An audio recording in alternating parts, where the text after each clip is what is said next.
Selamat datang di channel Indah Kirana, channel tentang alur cerita anime Donghua. Yang suka dengan alur ceritanya, jangan lupa subscribe ya guys, biar gak ketinggalan alur cerita menarik selanjutnya. Tanpa banyak bicara lagi, mari dengarkan alur ceritanya. Semoga terhibur.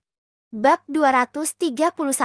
Haha, karena temanmu Dayan Xiao berkata demikian, lelaki tua ini akan menerimanya dengan hormat. Sebenarnya, lelaki tua ini juga ingin melihat ramuan lengkap tingkat kaisar yang telah disempurnakan oleh teman mudanya. Di tribun penonton, Penatua Xuan mengungkapkan senyum hangat di wajahnya ketika dia mendengar kata-kata Xiaoyan. Sambil terkekeh, dia terbang turun dari panggung dan mendarat di samping Xiaoyan. Haha, aku tidak menyangka teman muda Yan Xiao bisa menyempurnakan ramuan lengkap tingkat kaisar di usia yang begitu muda. Kamu benar-benar luar biasa. Hari ini, lelaki tua ini akan mendapat kesempatan untuk memanjakan mataku. Hahaha. Begitu dia mendarat, Penatua Xuan menangkupkan tangannya ke arah Xiaoyan dan tertawa terbahak-bahak. Xiaoyan menangkupkan tangannya sekali lagi saat melihat ini. Kemudian, mereka berdua menatap Guli pada saat bersamaan. Guli sangat senang saat melihat mereka berdua bertingkah seperti ini. Dia tahu bahwa monster Tuahu pasti takut dengan kekuatan Pavilion Yunyin.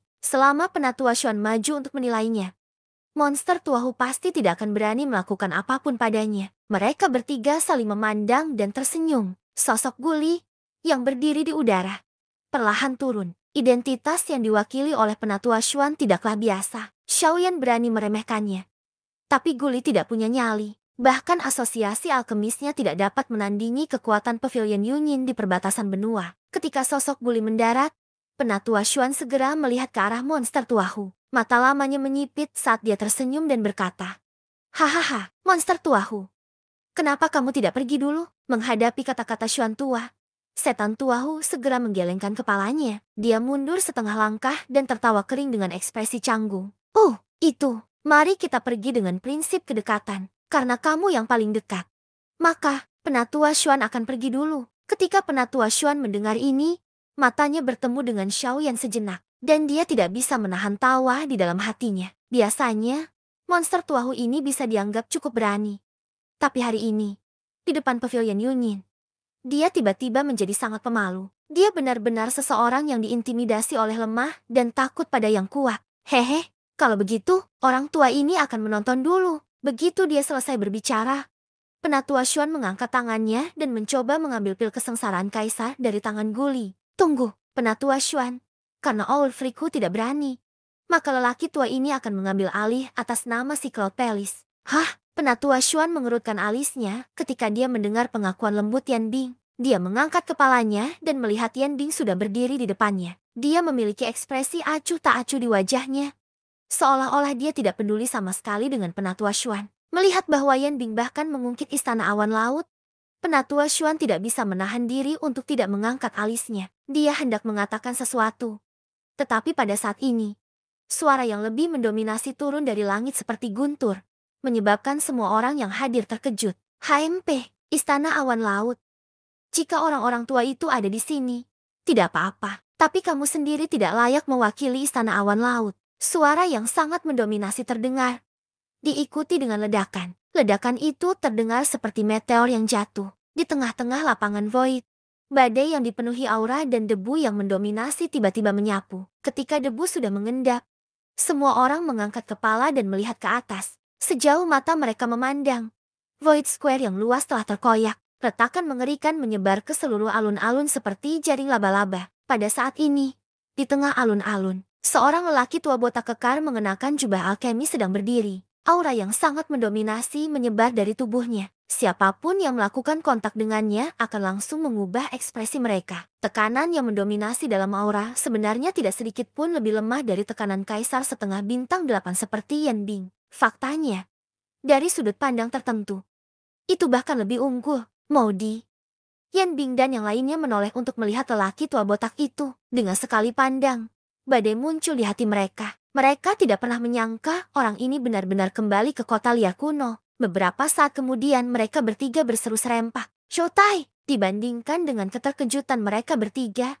Xiaoyan, Guli, dan yang lainnya jauh lebih tenang. Ketika Penatua Xuan melihat orang yang datang, alisnya segera terangkat. Dia juga sedikit terkejut di dalam hatinya. Rotai, yang telah pergi selama bertahun-tahun, sebenarnya telah kembali saat ini. Mata penatua Xuan diam-diam menatap Xiaoyan di sampingnya. Setelah itu, dia melihat ke arah pil kesengsaraan kaisar dan tanpa sadar mencibir di dalam hatinya. Maudi, jika kamu mengaku kalah sekarang, aku akan membiarkanmu keluar dari kota liar kuno. Jika tidak, jika aku menyerang, kamu bisa melupakannya. Tentang kembalinya, Zhou Tai tidak banyak bicara. Sebaliknya, dia mengalihkan pandangannya dan menatap ke arah Maudi. Tekanan sombong yang sangat menakutkan langsung menekan Maudi. Wajah Maudi memucat saat dia menatap Zhou Tai. Ekspresi Maudi berubah drastis saat tekanan menyapu dirinya. Kakinya berubah menjadi jeli dan dia langsung berlutut di tanah. Lempengan batu di bawahnya langsung hancur dan kakinya tertancap dengan keras ke dalamnya. Seluruh tubuhnya ditekan dengan kuat ke tanah. Dan dia tidak bisa bergerak sedikit pun. Di belakang Maudi, ekspresi Yan Bing tanpa sadar berubah ketika dia melihat Zhou Tai langsung menyerang. Tubuhnya bergerak dan dia ingin menyerang Zhou Tai. Namun, Zhou Tai dengan dingin mendengus dan melambaikan lengan bajunya yang besar. Sinar cahaya segera melesat ke arah Yan Bing. Ekspresinya berubah ketika dia melihat ini. Dia tidak mengelak. Sebaliknya, dia mengulurkan tangannya dan meraih cahaya di telapak tangannya. Saat Yan Bing memfokuskan matanya pada benda itu, ekspresinya langsung berubah serius. Benda yang ditangkap Yan Bing adalah lencana alkemis yang terbuat dari bahan logam khusus. Lencana ini tampak seperti versi mini dari perisai. Simbol unik dari alkemis peringkat 3 terukir di atasnya. Di tengah-tengah lencana, ada kata tiran yang sangat mendominasi. Kata ini adalah simbol Zhou Tai. Melihat kata itu seperti melihat orangnya. Dari lencana ini, orang dapat mengetahui bahwa status Zhou Tai saat ini pastinya adalah milik aliansi alkemis wilayah selatan yang dia sebutkan. Itu jelas tidak sesederhana cabang alkemis.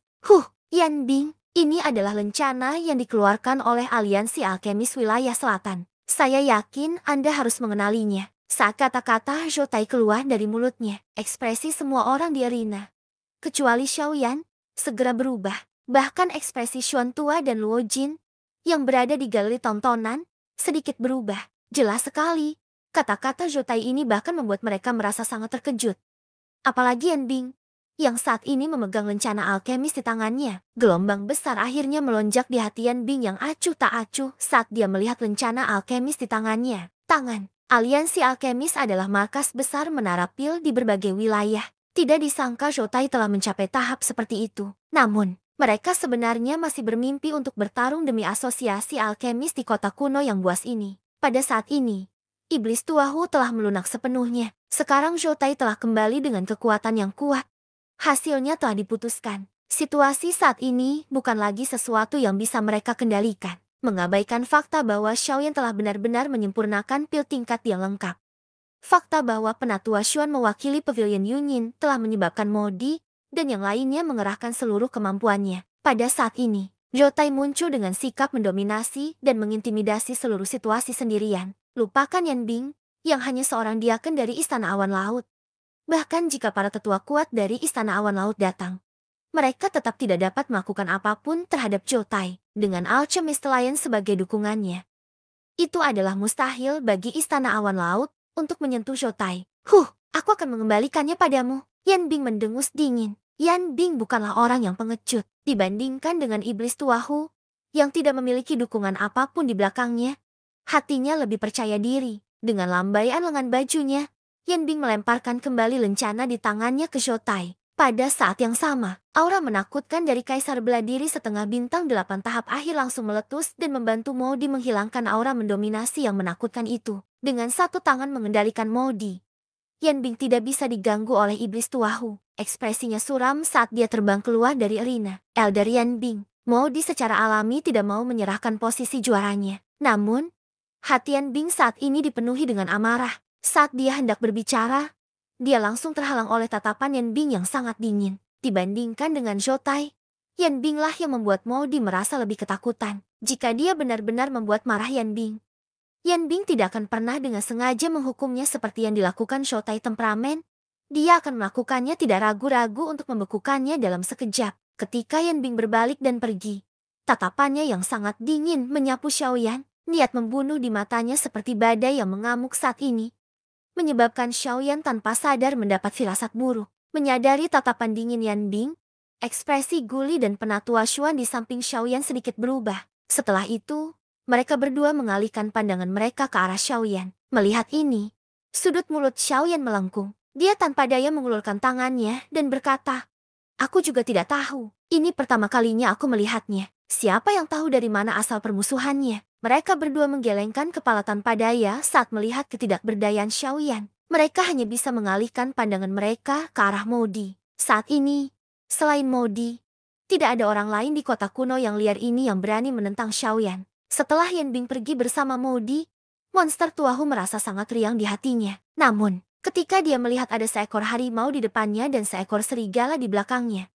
dia merasa sangat tidak berdaya di dalam hatinya. Dia tidak menyangka bahwa kompetisi besar, yang awalnya dia yakini sepenuhnya, akan berakhir dalam keadaan seperti itu. Pada saat ini, monster Tuahu juga dengan jelas melihat faksi di belakang Xiaoyan. Saat ini, Xiaoyan tidak sendirian. Dia memiliki Guli, Kaisar setengah bela diri bintang 8. Selain itu, ada Pavilion Union yang belum muncul. Sekarang, ada juga Jotai dari Aliansi Alkemis. Drama di kota kuno Savage menjadi semakin intens. Monster Tuahu berbalik dan tiba-tiba menatap Xiaoyan. Ekspresi wajahnya berfluktuasi dan kilatan yang sangat tidak jelas melintas di mata lamanya yang menyeramkan. Meskipun Modi telah memberinya cukup banyak manfaat, dan ini juga merupakan alasan mengapa monster Tuahu membantu Modi. Dia juga mendambakan pil kesengsaraan kaisar tingkat penuh di tangan Xiaoyan. Jika dia memiliki sarana untuk mendapatkannya, dia pasti tidak akan melepaskannya. Monster Tuahu benar-benar menangkupkan kedua tangannya ke arah Xiaoyan di depan tatapan tertegun dari trio Xiaoyan. Duo Yan Bing,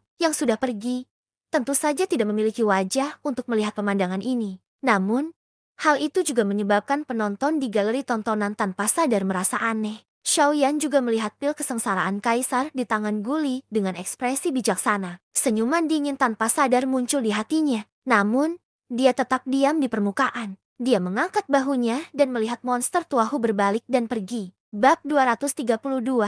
Kepergian trio Modi tentu saja berarti pertemuan besar alkemis tahun ini telah resmi berakhir. Lelucon antara praktisi yang kuat akhirnya berakhir. Setiap orang secara bertahap menyadari bahwa kota kuno Savage yang tampak tenang dan damai diam-diam dilanda arus bawah yang bergejolak. Tanpa sadar, kota kuno Savage telah terpecah oleh dua faksi besar. Di satu sisi adalah asosiasi alkemis, yang merupakan milik faksi Xiaoyan. Tentu saja, ini hanya permukaannya saja, dengan orang-orang seperti Penatua Xuan dan Jotai. Kekuatan sebenarnya dari asosiasi alkemis telah lama melampaui asosiasi alkemis di masa lalu. Selain itu, dengan bakat mengerikan Xiaoyan dalam alkimia, papan nama emas dari pil lengkap tingkat Kaisar Xiaoyan, kemungkinan besar akan ada banyak sekali alkemis independen yang akan datang untuk bergabung dengan asosiasi alkemis. Pada saat itu, kekuatan asosiasi alkemis di kota kuno Savage akan lebih mengerikan daripada sekarang. Setelah sosok trio Modi menghilang sepenuhnya, Jotai juga menarik aura dominasinya. Dia berjalan ke sisi Xiaoyan dan mengobrol dengan mereka bertiga. Setelah itu,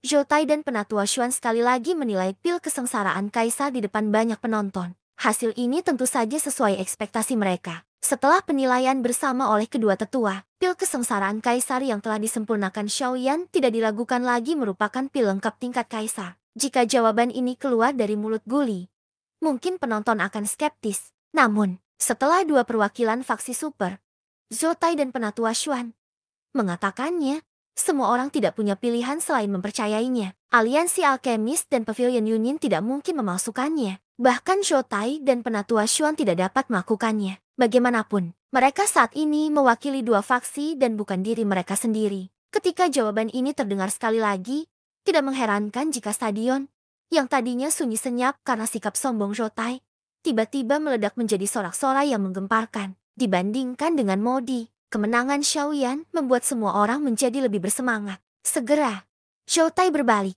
Dengan lambaian lengan bajunya yang besar, kekuatan sombong menyapu, menyebabkan ekspresi semua orang yang hadir berubah seketika saat mereka merasakan aura itu. Stadion dari sebelumnya segera menjadi tenang kembali. Haha, aku tidak akan berbicara omong kosong lagi dengan kalian semua. Sekarang, orang tua Modi itu sudah pergi. Pil kesengsaraan kaisar ini juga telah dinilai secara pribadi oleh orang tua ini. Dalam hal ini, setiap orang tentu saja memiliki jawabannya di dalam hati mereka. Orang tua ini sekarang akan mengumumkan bahwa pemenang pertemuan besar alkemis ini adalah Yan Xiao. Kali ini, setelah pengumuman Jotai, Raungan gembira yang memekakan telinga segera terdengar di stadion besar. Wajah orang-orang yang tak terhitung jumlahnya ketika mereka berdiri dari tempat duduk mereka melambai sampai wajah mereka memerah. Mereka melambaikan tangan sambil melambaikan barang-barang di tangan mereka. Untuk sementara waktu, seluruh stadion memiliki suasana Yanshao. Tidak mengherankan kalau orang-orang ini akan merasa seperti ini. Dalam pertemuan besar alkemis di masa lalu, pada dasarnya para alkemis dari kota buas kunolah yang berjuang untuk mendapatkan tempat juara. Oleh karena itu, hati penonton tidak terlalu merasakan kebencian terhadap musuh bersama. Namun, kali ini, pertaruhan antara kedua asosiasi hampir menyebabkan kelompok Guli kehilangan asosiasinya. Dengan cara ini, mereka memiliki perasaan tak terlihat bahwa mereka lebih memilih membiarkan para alkemis dari kota mereka sendiri bertarung, sampai kepala mereka berdarah di rapat besar, daripada membiarkan anggota asosiasi lain mondar-mandir di sini. Ini karena kota liar kuno ini milik mereka. Asosiasi alkemis adalah sesuatu yang mereka saksikan tumbuh selangkah demi selangkah. Martabat asosiasi alkemis kota liar kuno pasti tidak akan membiarkan orang luar menginjak-injaknya. Saat ini, saat semua orang akan kembali dengan kecewa, Xiaoyan telah membalikan keadaan dalam sekejap dengan sikap orang yang kuat. Dengan mengandalkan pil kaisar lengkap, dia telah menekan situasi di stadion. Pada saat ini, identitasnya adalah kepala alkemis dari asosiasi alkemis kota liar kuno. Pada saat ini, identitasnya adalah kepala alkemis dari asosiasi alkemis kota liar kuno. Pada saat ini, Xiaoyan mewakili dermawan dari asosiasi alkemis dan juga pahlawan kota liar kuno. Xiaoyan telah menyelamatkan asosiasi alkemis dan melindungi martabat asosiasi tersebut. Di saat yang sama, dia juga telah memuaskan perasaan di hati orang-orang di kota liar kuno yang tidak ingin faksi mereka diserang oleh faksi lain. Sekarang, Xiaoyan bukan hanya penyelamat asosiasi alkemis, dia juga sosok heroik bagi seluruh kota liar kuno. Setelah pertempuran ini, nama Xiaoyan akan dikenal sepenuhnya di kota liar kuno. Pada saat yang sama, Xiaoyan pasti akan menerima rasa hormat dari banyak orang di kota liar kuno. Dari sudut pandang tertentu, reputasi yang diperoleh Xiaoyan tidak semata-mata didasarkan pada dirinya sendiri. Meskipun pil kaisar lengkap tidak buruk, itu hanya memungkinkan Xiaoyan mendapatkan tempat juara dalam pertemuan besar ini. Paling dua itu hanya bisa ditukar dengan reputasi bahwa dia bisa menyempurnakan pil kaisar lengkap. Ketika sampai pada pertemuan besar alkemis berikutnya, dia juga akan dilupakan oleh orang lain. Namun, penampilan Modi tidak hanya menunjukkan bahwa Xiaoyan telah menyempurnakan pil kaisar lengkap. Modi bukan hanya seorang alkemis veteran peringkat 2. Dia juga datang sebagai perwakilan kota Nanlin. Kegagalan Modi pada akhirnya semakin meningkatkan reputasi Xiaoyan, meskipun hal itu tidak dapat terukir di hati setiap orang. Paling tidak, ketika pertemuan besar alkemis diadakan di masa depan, orang-orang ini pada akhirnya akan mengingat pemuda bernama Yan Xiao yang telah menyelamatkan asosiasi alkemis kota liar kuno. Senyuman santai tanpa sadar muncul di wajah Xiaoyan yang agak pucat saat dia mendengar gelombang sorakan gemuruh yang ditransmisikan dari sekelilingnya. Matanya yang tanpa riak perlahan menyapu seluruh tempat. Xiaoyan tidak terlalu peduli dengan reputasinya. Namun, pemandangan seperti ini di depannya menyebabkan hati Xiaoyan tanpa sadar merasakan sedikit kegembiraan. Lagi pula, tidak ada orang yang tidak suka dipuja dan dihormati, tidak terkecuali Xiaoyan. Matanya yang tenang perlahan menyapu tempat itu. Akhirnya, mata Xiaoyan berhenti pada kipas giok di panggung tontonan. Lebih tepatnya, itu adalah pemilik kipas angin, Luo Jin. Mata mereka bertemu, keduanya tidak bertukar kata-kata sopan. Yang mereka lakukan hanyalah tersenyum di dalam hati. Setelah itu, Xiaoyan sekali lagi berbalik. Dia tahu bahwa Luo Jin tidak ingin memperlihatkan dirinya di hadapan puluhan ribu orang. Kalau tidak, dengan penglihatan para ahli bandi yang hadir, bagaimana mungkin mereka tidak mengenalinya? Haha, baiklah. Baiklah, kita bisa bicara ketika kita kembali. Ini bukan tempat untuk berbicara. Setelah rapat besar selesai, orang-orang ini akan pergi sendiri. Ayo pergi juga. Guli juga tersenyum saat beberapa dari mereka mengobrol. Dia melirik ke langit dan sambil tersenyum berkata kepada kelompok Xiaoyan. Beberapa dari mereka mengangguk setelah mendengar ini. Zhoutai tertawa terbahak-bahak dan memimpin dengan berjalan keluar arena. Xiaoyan dan yang lainnya juga perlahan mengikuti di belakangnya. Menyusul kepergian beberapa orang ini, pertemuan besar alkemis yang sempat menjadi fokus perhatian selama beberapa bulan terakhir, akhirnya perlahan berakhir pada momen ini. Bersambung ke bab selanjutnya.